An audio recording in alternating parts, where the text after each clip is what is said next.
American Racing Snobs back with you once again. I'm Tony Rizzuti. I'm joined by Eric Morse, who is in Happy Land after his man Lewis Hamilton won his a record sixth British Grand Prix at Silverstone. What an incredible drive from number 44. I am struggling to name a better drive. The only one I put above it clearly in terms of how much it impressed me just initially is his win in 2008 at the same race in the soaking wet where he was a minute faster than everyone else. I think that still stands alone.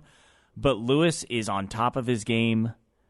I feel bad for everyone who is not Lewis Hamilton right now because he's got the best car as long as it's not 100 degrees in Austria. He's got tire management. He's got raw pace. And even when he makes a mistake and looks vulnerable in qualifying, he still puts the race out of everyone else's grasp. He did have a little help from a safety car, but I still think that race had Lewis Hamilton written all over it from the beginning. We're watching a complete driver at the height of his game.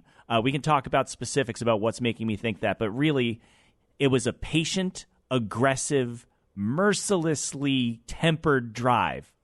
Those things are kind of opposite each other, but the fact that he is combining all of those things into his racecraft right now, with that car, it's a beauty to watch. And Tony, the other thing I'm so excited about, the reports of the demise of Formula One as a source of entertainment were greatly exaggerated following the very disappointing French Grand Prix at Paul Ricard. I think that circuit just kind of doesn't have it for this particular set of rules and regulations and cars. But between Austria, with your boy Max Verstappen pulling the upset, the racing in Austria, then the racing in Silverstone behind Lewis Hamilton. What a couple of races.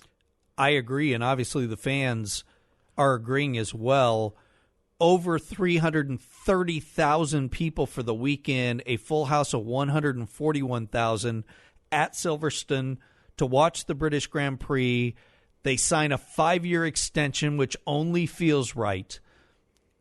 Kudos to Liberty Media, kudos to the track operators and everybody that made that happen.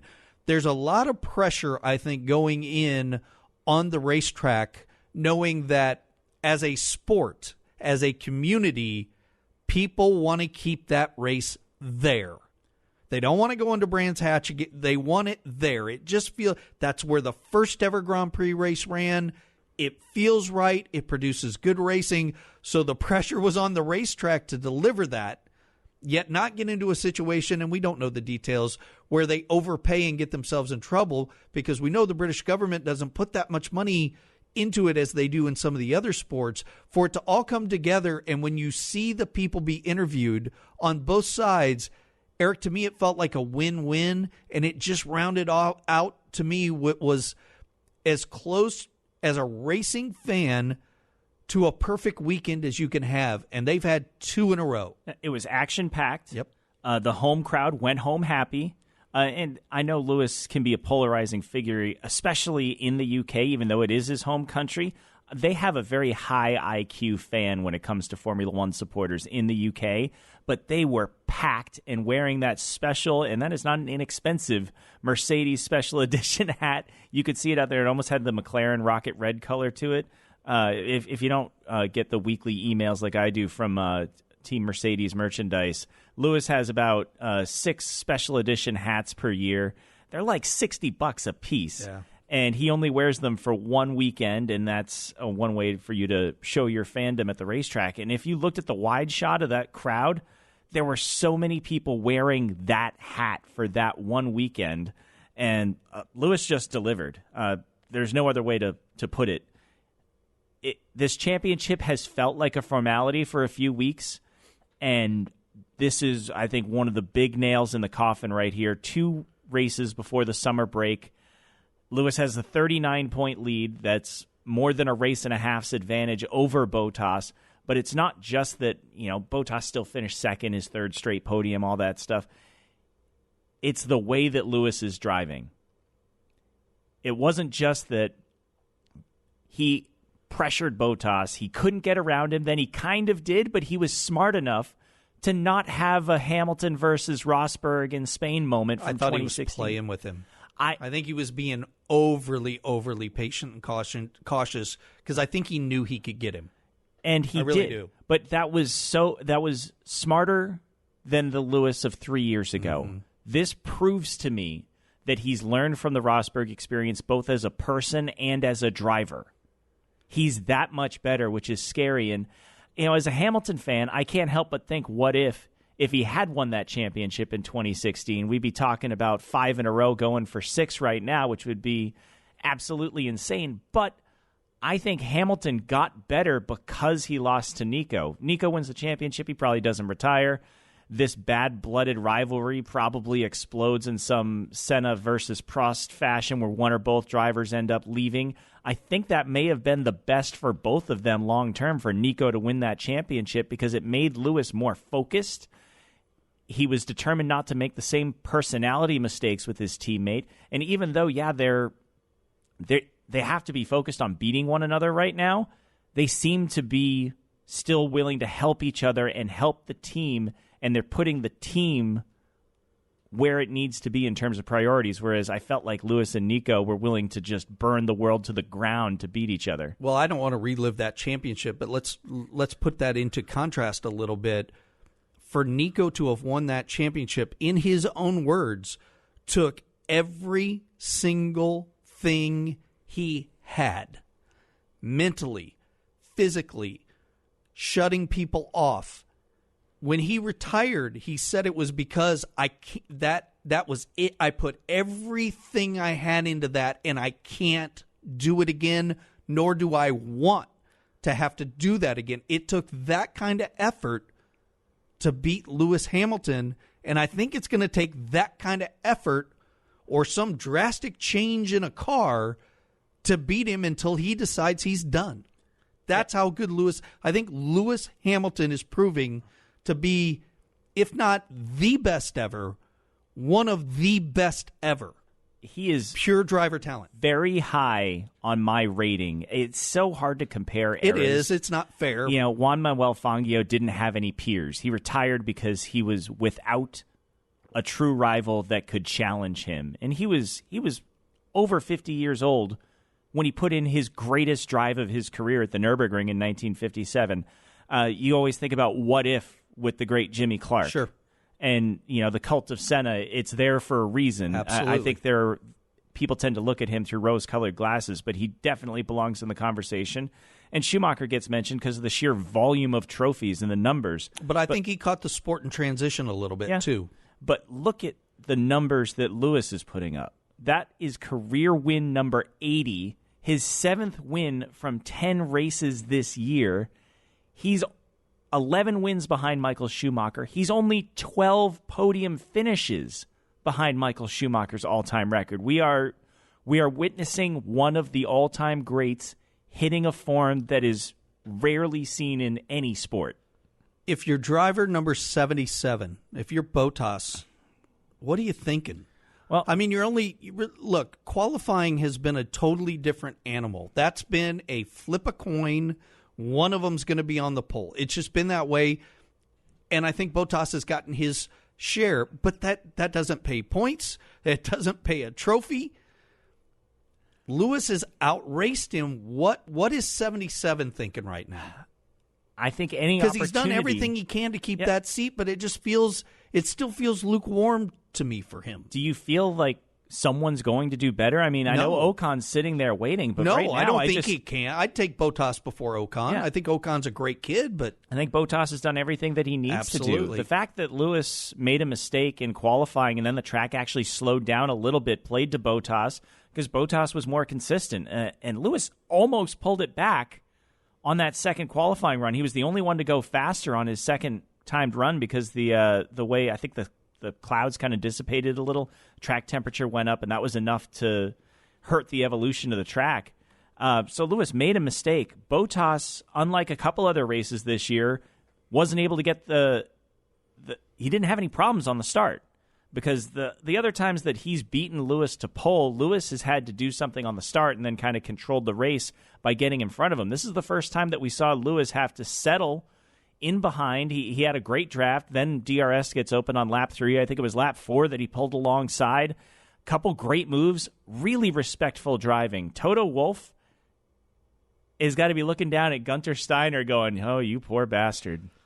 We'll talk about them in a little bit. Because these two obviously respect each other and respect the team. I think Lewis could have taken the lead and held it, but he didn't have to. I think he knew that he was being so much better on his tires than Valtteri was. And I don't think Lewis gets the credit he deserves for tire management and for fuel flow management. He's one of the best drivers on fuel mileage, even though that doesn't come into play very often. I'm sure that gives his engineers some leeway on things he can do with setup and weight in the car. But the tire strategy of Lewis being in the dirty air and not using up his tires, and Bottas with the clean air ended up going to the two-stopper. It's very rare that you see a team at the front of the field split strategy like that. I think it was a good call. I think they finished 1-2 no matter what, and I think no matter what, safety car or not, it's 44 than 77, at least on that day. So good with the tires that on worn-out hards, he's able to just bust off the fastest lap of the race. I was on the last lap. I was shocked. You can't do that.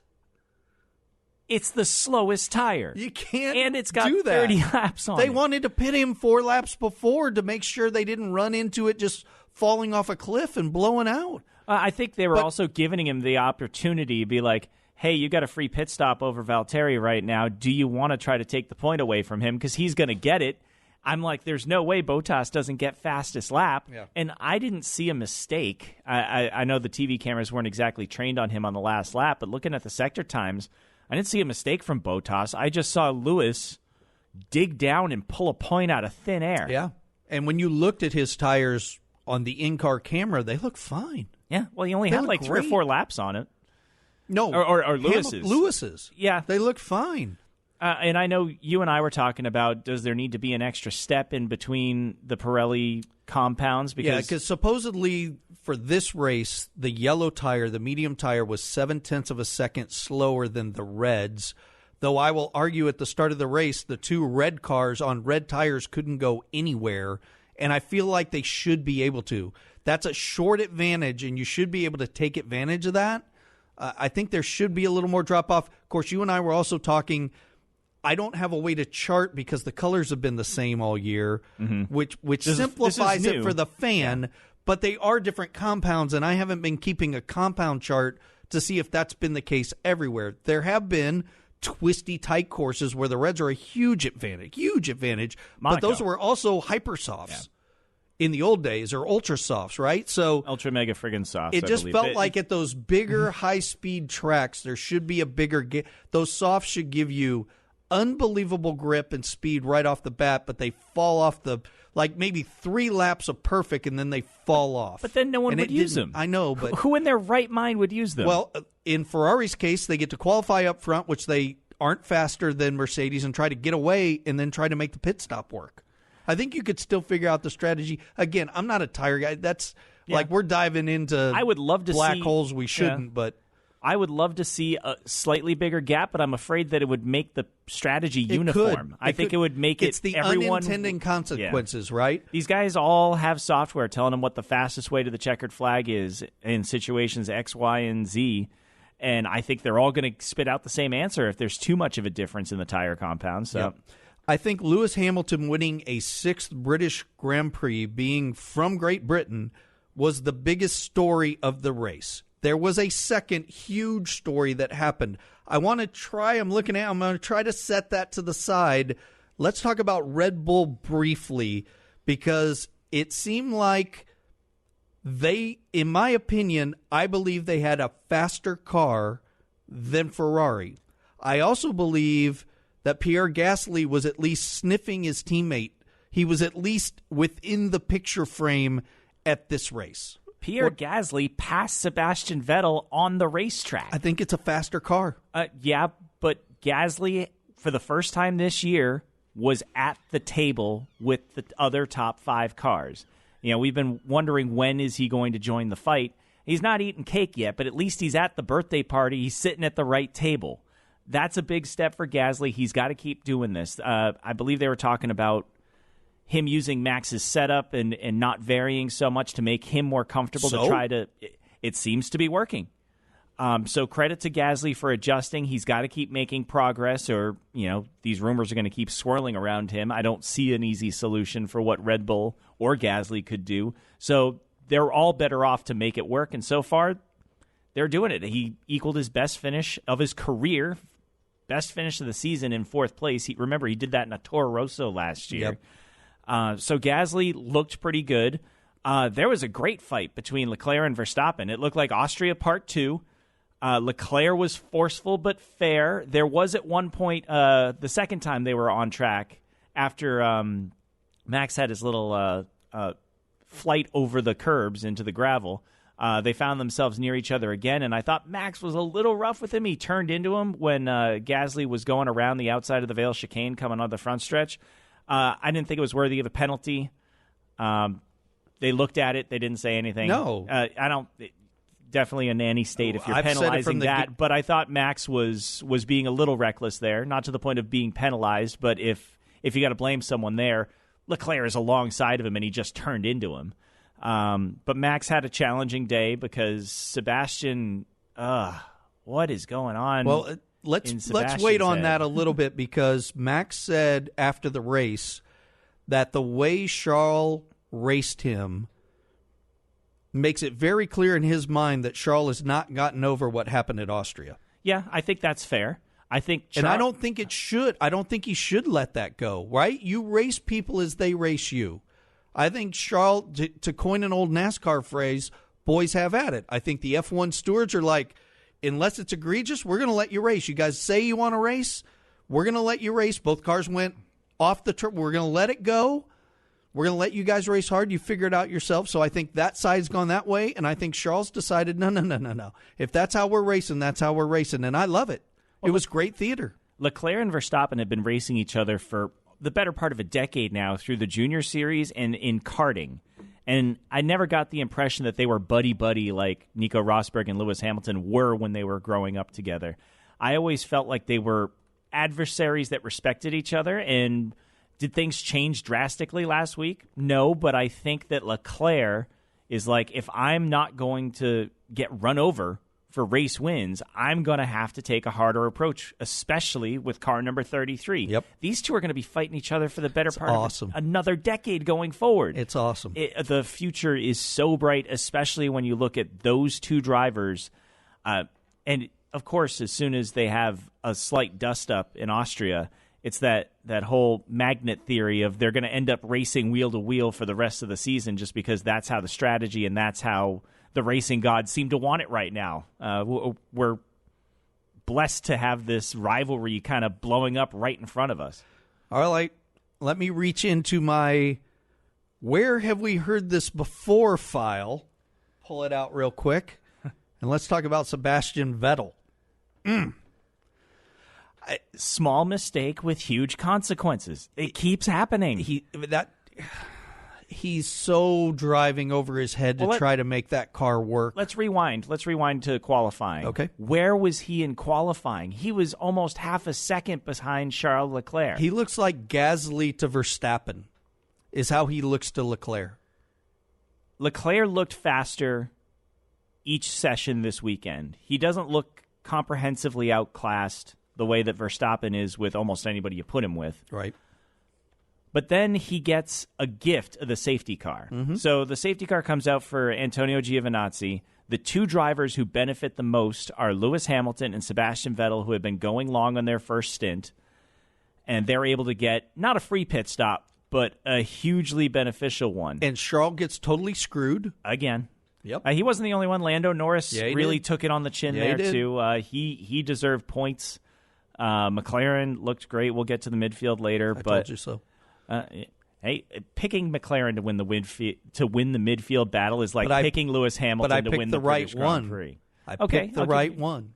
Congratulations. Thank you. So, Vettel gets a gift, and it vaults him into the fight for second, third, and fourth. Yep. Because Bottas is going to need to pit again. We don't know what his true pace really is on that tire compound, so there's an opportunity for a podium. They spit him out there with Max Verstappen, and to your point, I think the Red Bull was every bit the equal of the Ferrari this weekend, if not a little faster. When the Ferrari has their DRS open and the Red Bull's behind him. Now, I grant it, the Red Bull's getting a bigger pull in the draft with that DRS Open, but still, DRS Open and the Red Bull can still almost pass the Ferrari. That shouldn't happen.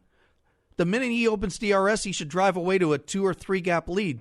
And the Red Bull kept trying on the outside. I think those cars are actually equal. On this circuit, I'd give you that. They were very fairly matched. Verstappen puts a great move on Vettel. Yeah. Vettel tries to come back and just got in way over his head. You know who didn't do that? Leclerc. Charles and Max. You know who else didn't do that? Bottas and Hamilton. Pierre Gasly had a good drive. I mean, what was he thinking? Even when you watch from his in-car, even if you give him the benefit, and I know, look, hey, race car drivers make decisions in a split second, and there's no delete button. Once you're committed, you're stuck. But as I look there, I mean, there's opening up a gap like Grosjean did at Monaco in the final turn, or not the final turn, in the cafe turn there. There's opening up that gap, and then there's what Max did. And if there was a gap there, I don't know how he thought he was going to get that SUV through there. These aren't tiny cars. I think Seb made up his mind he was going to make a lunge. And well, then he should have lunged. He'd have been better off lunging. I think he expected Max to go on the racing line, and he never did. Doesn't he know who he's racing? Yeah. Well, there's a disconnect between car number 5's left foot, his braking foot that is, and his brain right now. And I don't think anybody is taking pleasure in watching Sebastian Vettel come unglued. No, but there's some Italian press that are enjoying their headlines. As a Hamilton fan who probably will admit that I don't like it when he starts chirping in Italian on the radio after his victories and stuff like that, I am taking no pleasure in this anymore. This has got to stop. It's not funny anymore, Seb. You can stop it. Grazie, ragazzi. Grazie, ragazzi. We joke about the Italian press, right? That's almost saying like the Twitter verse is spoken. It's like getting your Yankees beat writer news from the New York Post. It is, but still, La Gazzetta dello Sport is the largest daily newspaper in the entire country. And they wrote, Ferrari has a new leader. Leclerc is combative and energetic and has finally captured the heart of Ferrari fans. They went on to say that Vettel was again disastrous. Quote, Vettel has shown that he is not the driver that Ferrari wants. It is now clear that something is no longer working. The Corriere della Sera headline was equally punitive. Quote, Vettel loses his head again while the youngster Leclerc is gaining all the time in prestige. La Repubblica added, for a long time, Vettel has no longer looked like a 4-time world champion, while the little Prince Leclerc was driver of the day. La Stampa said, these are all the Italian newspapers, every one of them. Maranello, we have a problem. Almost like an older brother, Binotto defends Vettel, but the driver crisis seems to be endless. No love in Red Town for Seb. Well, it's been almost a year since he won. The last time that Sebastian really looked in control was this race 1 year ago when Hamilton got spun out by Raikkonen. Vettel went on to win the race, even though Hamilton fought back to second. Vettel looked like he was going to fight for the championship. It all came unglued at Hockenheim when Vettel was on pole, leading the race, a little bit of rain, puts it in the fence. And Hamilton wins from 14th, and he hasn't been the same ever since. Now, he is still a 4-time world champion. He is a driver who ingratiated himself to the team very well. He made it his team when he came over there in a way that not even Fernando Alonso could. He is Michael Schumacher's buddy at Michael Schumacher's team. He's 32, which to me isn't... How much patience has he earned? I think he's earned as much patience as the team wants to give him. But it's very apparent the youngster is out driving him. There's no doubt about that. We talk about this every week, whether the results show it or not. Leclerc's the guy to fear. He makes mistakes, but he's young. He should make mistakes. Sebastian and we thought we kind of got through this gap. Now, I truly believe, I don't think Sebastian Vettel forgot how to drive. I think the case is he's got, and it's hard to say this with a Ferrari it's the second fastest of the cars out there. Again, I'm arguing that I think Red Bull is there. But this isn't what he's used to driving. I think he's pushing so hard because he knows he can't run where he wants to run. I think we saw the same thing out of Alonso in the McLaren. When Alonso started, he had crashes, he had mechanical issues. You could just see it in their face that they know it's slipping away, and I get that impression. I think when Seb does the whole thing where he goes over and hugs them when something's wrong or something, it's okay, guys, we're in this together. I think that's him I think he's trying to convince himself everything's all right, and I don't think it's all right. It's been about a calendar year since something hasn't been right with Vettel. I think he definitely has the rest of the season to prove that he's back. He's still a 4-time world champion. Yep. He's done incredible things in his career, and he's done incredible things at Ferrari, but this cannot continue. And every time it happens, everyone goes, see? And then he puts more pressure on himself, and then he makes another mistake, and then it makes everyone else go, see? Even louder. It's a cycle that he's got to break. Fortunately for him, I don't think Ferrari has anybody behind him that's ready. Oh, not even close. And I don't think you pull him out of the car. I think you just... Ferrari's not about putting young drivers in their cars. If ever there was a young driver to be thrown into a Ferrari as a rookie, it would have been Charles Leclerc. They sent him to Alfa Romeo for a year of seasoning. Yeah, he impressed. And he did a great job. But Ferrari doesn't just take someone and throw them in. If Ferrari decides they need somebody, they're calling Toto and going, who would you prefer I throw this money at, Ocon or Bottas? Or Danny Ricciardo. Those rumors are going to be swirling for a long time until Vettel gets his act together, if he gets his act together. And right now it's a disturbing pattern. Great racing in the midfield is always, it's like if you could take the two Mercedes cars and have them race in their own little division, the rest of the racing is great. We saw great racing between the Red Bull and the Ferrari. The final laps, it had to have been the final at least 5 laps, Carlos Sainz and Danny Rick went at it. I mean, Ricciardo threw everything at Sainz, and Sainz was able to hold on. An incredible drive by both drivers. And Sainz had something to prove. I don't know if you saw Danny Rick's nut tap. Oh, yeah. Yeah, he got him real good. He said after the race on the radio, he's like, and let him know my right nut still hurts. He also crossed the finish line, and he was like, smooth operator. I don't know why he went into the Sade, but he did. Danny looks like he's having a good time, doesn't he? He always looks like he's having a good time, yeah. But I think getting away from Max Verstappen, even if it is costing him potential wins and podiums in the short term at least, he's still playing that long game, hoping this is the interim year like when Hamilton went to Mercedes before they really hit their stride with the turbo hybrid era. Danny looks relaxed. I saw him put his arm around Max Verstappen and was screwing around with reporters and talking about how much he misses Max and things like that. He told Lando Norris during the press conference, hey, when are you getting pubes? and Lando didn't know what it meant at first, and then it hit him, and he couldn't even speak. Oh, he broke him for the rest of the press conference. It was awesome. Who was it who said growing a Mansell, talking about Lewis's mustache? It was Danny is having, even for Danny Ricciardo, he looks like he's having so much fun. Credit to McLaren for being able to hold him off. I know it was not what they were looking for Lando Norris finishing out of the points, despite the fact that he probably should have finished in front of Sainz on the road. That safety car really hosed up his plan. Not the first time it's happened, probably not the last time it'll happen, but McLaren is the undisputed king of the midfield right now. How about that? I wouldn't have guessed that 2 years ago. I don't know that I'd have guessed it last year. Earlier this year, I didn't think we'd have a clear favorite for fourth in the Constructors. I thought it was going to be a knockdown, drag-out Renault versus McLaren versus Racing Point with an occasional Toro Rosso and occasional Alpha appearance, with Haas right in the thick of things. And Haas is nowhere. Yikes. I don't know that was as horrible a weekend for an organization as I think you can have lest losing a driver, right?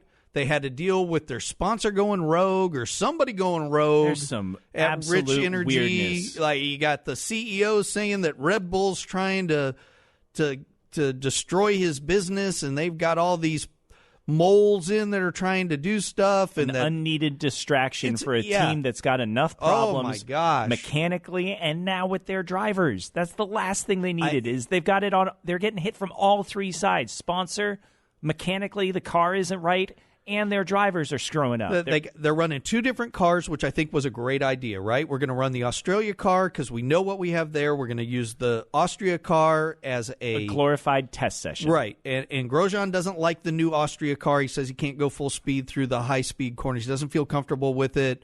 Magnussen can't tell the difference. Grosjean didn't look comfortable exiting pit lane. Oh, that's one way to remove the sponsor logo. He's if not you got helping himself any. I like him as a... I like his personality. I have long been a Romain Grosjean defender. It is getting hard to defend you. You picked him for your midfield Romain. MVP. I didn't say he was going to be the MVP. I said I'm looking for improvement. I'm looking for probably not points, but I said I'm looking for improvement. We didn't even get a chance to see what that Who do you team put had. at fault on that one, by the way? 60-40, probably Romain's sliding slightly wide. You know, you've got you can't lift if you're on the outside there. If you're Magnussen, you can't lift on the first lap. No, but you'd probably get run over if you did. No, but if you know it's your teammate, you might want to give another couple inches. Yeah. Because if you looked at disaster. You saw the racing points were side by side right in front of them, and they had no problem going through that corner without retiring both cars from the third corner of the race. It's unacceptable. And, I mean, Steiner knows it. The drivers know it. It's a low point for a team that is not used to having drastic low points. Remember, they scored points in their first race. They've had such promise since they showed up. They've really kind of skipped this growing pain of not understanding the car and running for last and having all this drama with finances and drivers. This is new to Haas. We've been spoiled if you're rooting for America's F1 team. They kind of skipped this step when they entered. And now it's come back with a vengeance. Eric, I don't want to. I'm trying to be as not even politically correct. I'm trying to give the benefit of the doubt here, but at some point in time, they have preached continuity in their driver lineup. They believed in having guys together for a long time was going to be their best thing. But at some point in time, the team needs some hope. They need something to rely on. I feel like you got to blow up this driver lineup. If it's not both of them, it's at least one of them, and I don't think either one of them have done anything to prove that they should stay and the other one should go. I don't know who to put in, and I hate just throwing that out there without saying, well, here's who you'd put in, and this is a better situation, because they don't have a driver ready to go either. Their reserve driver is Pietro Fittipaldi. He's not ready. I don't think he's even run Formula 2 yet. But at some point in time, you've got to give the factory hope. You've got to give new sponsors hope. You've got to give the owner hope. At some point in time, you need something new to rally around, and I don't think anybody's going to rally around this lineup. Well, with the pace the car has, who's going to want to come drive it? You're not going to get Nico Hulkenberg or Sergio Perez to get out of their deal to come drive this car the way it's going right now. Now, there's been that rumor, and it's only a rumor, that Mr. Stroll would love to have an all-Canadian lineup, and there's Nicholas Latifi out there doing so good in F2, and you partner him with Lance, and that puts Lance in a true driver one situation, which is scary to me because I don't think he's a number one. I'm sure Gene Haas would love to have some of that Mexican bank money,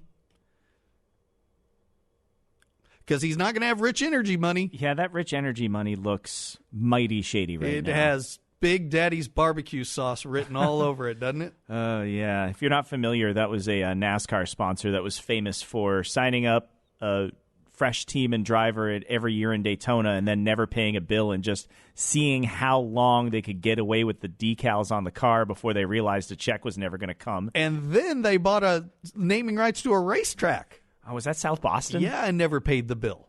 Yeah, fool me once. What do you do if you're Haas? Right now, you just got to stay out of this Rich Energy thing. That's for the lawyers to handle. No comment, no information, no brainer. That's the easiest one. Let Gene worry about where the money's coming. $44 million. Honestly, when they signed this deal, everyone was like, I thought this team was, the economics of this team was for Haas to be the title sponsor so that Gene could have an entry foothold to become a budget CNC machining tool for the European market. He wanted to be a premium one. He's a budget one over here. He wanted a premium line. So he's accomplishing that. I don't know what the books look like, but obviously anytime $44 million leaves the front door, you're not happy and about it. And they may still get it. They may get it. If that money ever existed. Anyway. What do you do with the driver lineup? That's the easy part. What do you do with the team so principal? Romain Grosjean has been sketchy at times, going back to Baku last year with the Ericsson hit me, the pit lane incident this weekend. The two drivers have combined to have some moments at Spain, I believe this year was the first one where they were getting in each other's way. And then, of course, corner number 3, lap 1 this weekend. These are two fast drivers. And remember, Romain was their first driver along with Esteban Gutierrez, coming from a team where he was constantly fighting for podiums at the old Lotus Renault. He has 10 podiums in his career.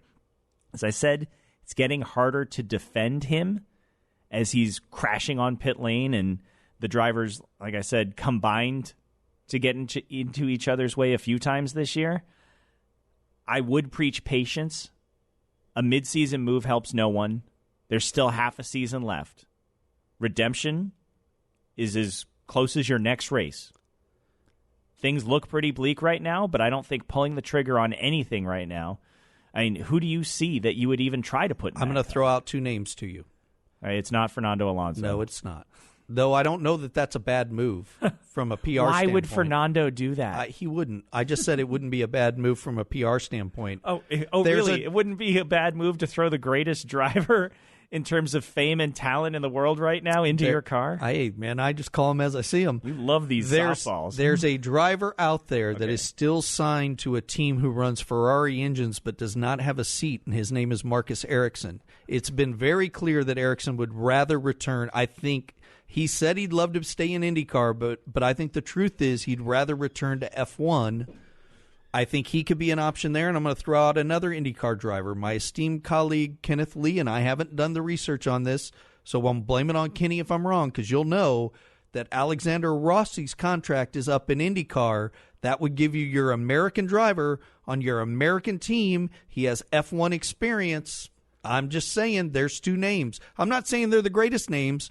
Those are 2 names, and I think Rossi has grown, especially in a confidence situation, as a driver on this IndyCar stint. I know you talked to him, and he don't want to go back there. He didn't even want to talk to you about Formula One. He is but those done are 2 big names. With F1. I don't know about that.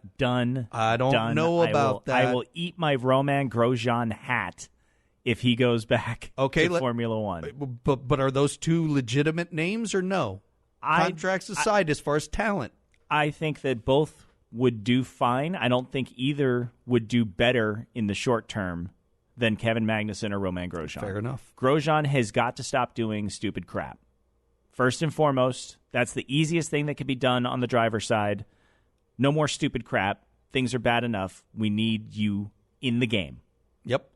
I think he's quick enough to have that drive, and if he can minimize mistakes for the rest of the year, the problem is, if you don't get the technical side figured out, how would you ever know? Because right now, I can't tell you how good Kubica is driving. You know, he's typically 2 to 5 tenths behind George Russell. But George Russell seems to be a hell of a driver. Yes. And I think that Kubica's value isn't in single lap pace to that team. I think it's in 1, mentoring a rookie driver, and in 2, trying to develop a car that needs some development. Hey, Eric, why did the chicken cross the road? Hit me. Because he saw Williams coming and he knew he could make it. That's brutal. Hey, look, if that car, we joke on Williams, they're clearly not very good. And they know they're probably not going to be good this year, and they hope that maybe next year they can get a lot closer. While they're in a development state, we've talked about Kubica a little bit, right? Russell's the real deal. He's a young guy. He's getting great seat time. English team. he can help them develop the car somewhat, but he hasn't made a huge difference so far. Why not take, and I know they're not a development team. We've talked about that before. They're nobody's feeder team. But I would love to see a kid like Billy Monger. Billy Monger, who's never driven in Formula 2. But they're going to run last anyway. What a great story that would be. It's a PR stunt. So? I love Billy Monger, and the kid's quick, but he's not ready. How do you know? Why would you throw him to the wolves like that? Why not? Because he hasn't even driven last in anyway. Formula 2 yet. There's nothing to prove. You have built-in excuse. I think that's why Danny Rick's so happy. If he runs like crap, he just blames it on the car. He's got no pressure. You remember when Manute Bol? You remember him, the basketball player, sure. 7'7"? Absolutely. Pretty decent basketball player, but he was like the tallest guy ever. People would come see him just because he was a sideshow. Yeah. Effective basketball player. Do you know he played a minor league hockey game once? Why not? Because it's minor league and it's a sideshow. I'm the guy who thought Haas should have put into. Danica Patrick in the car. I thought that would have been the ultimate PR stunt. Yeah, that would have been a stunt. So, I don't think that Kubica deserves to lose his seat because also, why does it matter? Let's at least finish the season, honor your contract, and figure out where you're going for next year. I don't pull him out now. I just don't see the I don't know what the answer is there long term. And George Russell is a Mercedes protege. There's already a logjam there with Esteban Ocon. Who's Nick DeVries? Where does he fall in? I mean, I know I'm going to assume he's Red Bull because he's from the Netherlands, but I could be wrong on that. If I am not mistaken, he was a McLaren driver until this year, and they dropped him, and that would make him unaffiliated. He's been super impressive, and these young guys from Formula 2, Lando Norris, Giovinazzi would be the exception to it, have proven they can step in and go fast. Yeah. Are we starting to see the sport outside of Lewis? Are we starting to see a youth movement, like a real young youth movement, not like 25-year-old guys that have been seasoned in these lower things, but it's like, you're 18, 19, what the hell? Throw you in a car, go fast. I think I'm seeing a trend in the opposite, despite the fact that Norris and Russell made it to F1 at such a young age and Leclerc's climbed the ladder very quickly. Drivers are staying in F1 longer and longer and longer. Is that because they haven't been pushed? I think that's probably not fair from a Red Bull side because, I mean, that Toro Rosso's been like a rotating door. Lewis Hamilton was a rookie in 2007. Kimi Räikkönen was a rookie in 2003. It is very unusual to have drivers stay in the sport. Kimi shouldn't be in that car. He hadn't done anything wrong, but you're not gaining anything there. I don't Call Alfa Romeo and ask them the value of Kimi Räikkönen right now. I don't know. I think it's great Kimi's out there. I think he's bringing a lot to a brand that I want to see succeed, both the Sauber mark and the Alfa Romeo mark. I think he is doing very well. I'm not sure that Antonio Giovinazzi is a good measuring stick. But he's struggling. Yeah, but he scored points last week. He's on the uptick, even though he beached it impressively and brought out that safety car in Silverstone. That's a longer conversation of what's the future of Sauber, Alfa Romeo, and Antonio Giovinazzi in particular.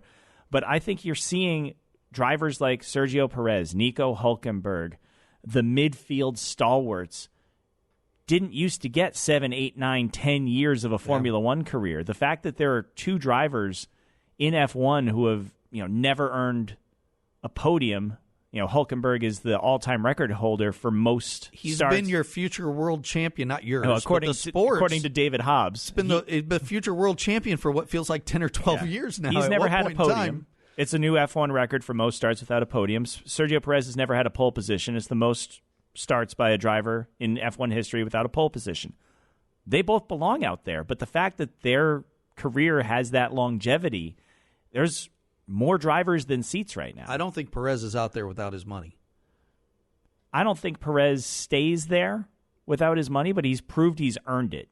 It's kind of like the Paul Menard theory of, hey, if you give this guy the time to figure it out, he's going to figure it out and he's going to belong. We're not going to talk NASCAR on this podcast, but if Menard's not bringing any money, there's not a car out there that signs him except for a back marker. Yeah, I don't think Perez is that guy even. Perez has, 8 podiums in his career?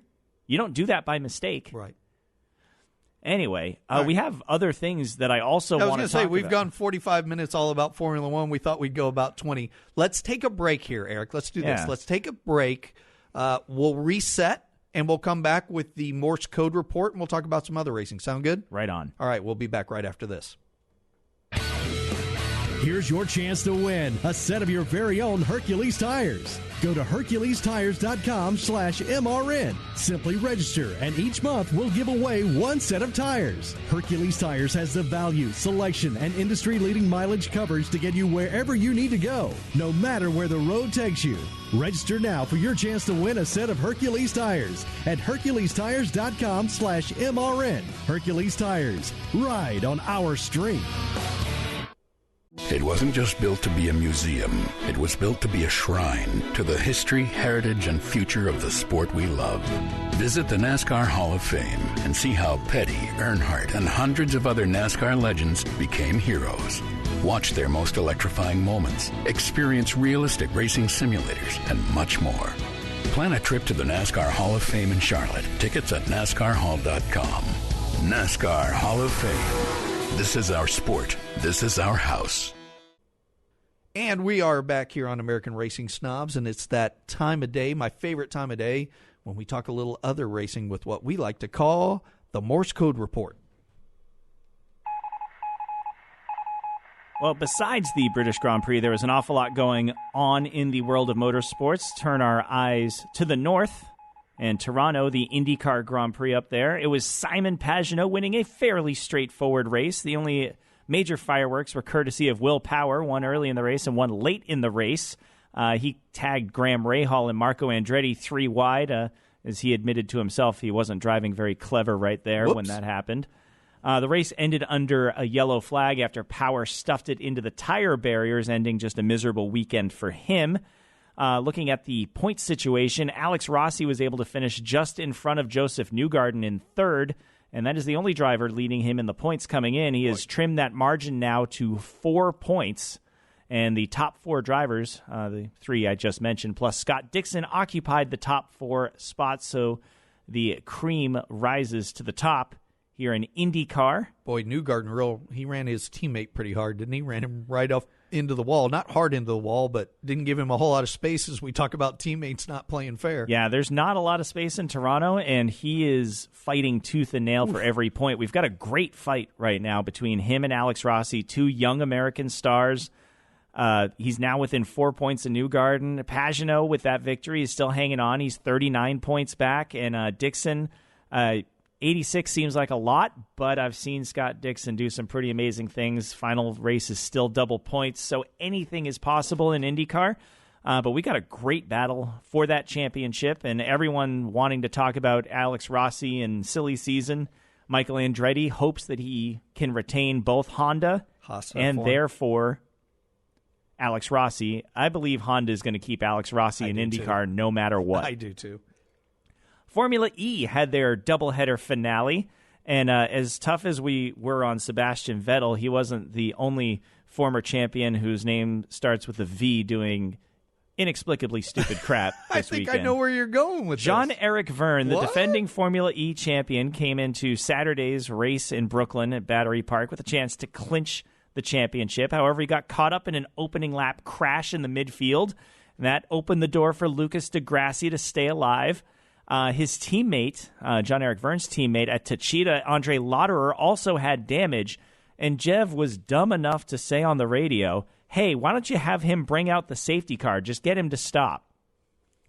Unbelievable. Yeah, that wasn't brilliant. The Scratch your FIA arm. took a dim view of that. They sentenced him to community service, so he'll never do anything stupid on the radio again. He wasn't done being dumb. Because late in the race, he had charged from 19th after that early caution all the way into the points, into the top 10. Plus, he had the fastest lap point in his pocket. I don't know where the communication breakdown was, but all he had to do was finish the race where he was, and he would be the champion on Saturday. Instead, he tries an optimistic move on Felipe Massa, causes a huge crash, earns 0 points, gives a couple spots back to Lucas di Grassi, and keeps the championship alive. You know what they say about communication breakdown, don't you? Well, it's always the same. Yeah. I'm having a nervous breakdown. So is it the engineer failing to tell him, don't do a thing and you're champion, or did he just get that red mist and saw Felipe Massa and said, I'm just going to lick the stamp and send it? Yes, to both. Yes, there is the answer. Either way, it's inexcusable. That absolutely can't be happening. It can't happen. If we're going to take this seriously. So the championship lives on to Sunday. Robin Freins, the Dutchman, was able to take the fight to Alex Sims.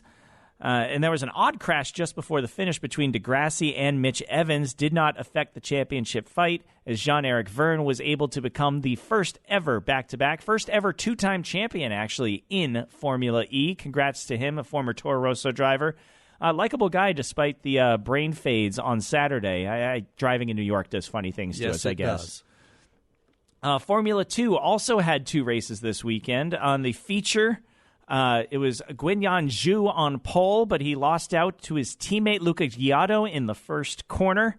But after pit stops, it was Nicholas Latifi, the Canadian, putting pressure and forced an error going into the Brooklands corner at the end of the hangar straight. Same track that F1 was at. Luca Giotto was able to fight back a few laps later and claimed his first ever feature win in exciting fashion. His first 2 previous wins were in the sprint races. Your boy Mick Schumacher had problems in qualifying. He was 11th. He did much better than his teammate, though. His teammate quit before the race weekend, withdrew the car in protest because he didn't like the penalty he was given after contact during practice, where he hit a slow car that was stopped on the I don't think it was stopped, but someone was going slowly. I think it was Sergio Sette Camara was going slowly on the track, got drilled by the Prema of Sean Galale, and when he found out he got a penalty, he says, well, I'm not going to race this weekend on principle. So I'm going to take my ball and go home. Exactly. Mick Schumacher had no teammate to lean on in this race, finished in the 11th spot, missed out on the reverse grid where the top 8 are inverted. That gave Callum Ilott reverse grid pole. He faded to 4th on the start, so it was Louis Delatraz leading Nick De Vries and Jack Aitken fighting for 2nd. Aitken was able to pry that spot away from the Dutchman, and then with 4 to go, hometown hero Jack Aitken blew by for the win on his home soil. Congratulations to him. It was a real crowd pleaser, especially on the Sunday, where Lewis Hamilton won in front of that same home crowd. Mick Schumacher drove up to 6th despite a few off-track excursions. He looked like I do when I'm pushing in the video game. You got to find the edge. It was scruffy. You got to find the edge. Yeah, dropping a tire here, getting up in the air, going over curbs a few times. Whatever it takes. But he did bring it home in the points. Speaking of points, Nick De Vries now leads Nicholas Latifi by 31 markers. What do we got coming up this weekend? I think we got Iowa's on Saturday for the IndyCars, and we got IMSA at Lime Rock. No update on my man Rikas Vinke this weekend, huh? Oh, who's Rinkus Finke? I don't know. You mentioned him in a show before, and I told you it'd be my bar name. I've been putting reservations under that name. Rinkus Vinke. I don't even remember what series it was. Yeah, neither do I. Rinkus Vinke. Come on, man. I'll have the T-shirts made up for you. Thank you. Rinkus Finke fan club. Good stuff, Eric. I think that was in IMSA. I think it was one of those series. Yeah. Appreciate it as always. Love always hearing how the other sports go in. That Formula E was crazy. I'm still not really into it. I can't quite wrap myself around it, but that race had a little bit of everything. It's when it works, it's really good. Yeah, I thought Saturday was an especially exciting race. The fact that they always run slick tires, even if it's raining, that's a little different. It's like Formula One bumper cars, and it can get a little bit lawless with the track being so narrow. There are things I like about it. I still want to see them run on a proper circuit every now and again, something that's not just shoehorned into a city park somewhere. But it works great from a fan event type of thing. Like those festival things really aren't that hard to put on, and you can pack a lot of people across. Like the Long Beach Grand Prix is the coolest thing ever, and you can put people everywhere.